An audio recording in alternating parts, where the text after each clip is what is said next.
سبق نمبر 10، حضور اکرم صلی اللہ علیہ وسلم کے داماد۔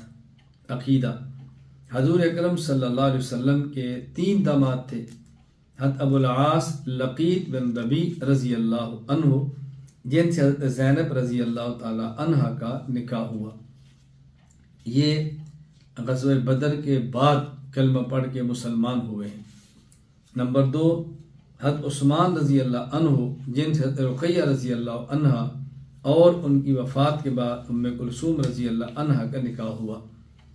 حضرت عثمان کے نکاح میں پہلے رقیہ آئیں، ان کی وفات کے بعد ان کے نکاح میں ام کلثوم آئیں۔ اس وجہ سے عثمان غنی رضی اللہ عنہ کو ذو النورین کہا جاتا ہے۔ نور نظر، نور عین بیٹی کو کہتے ہیں۔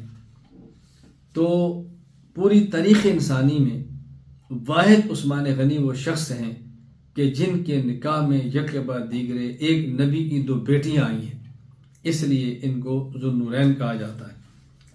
نمبر 3، حضرت علی رضی اللہ تعالی عنہ، جن سے حضرت فاطمہ رضی اللہ تعالی عنہ کا نکاح ہوا ہے۔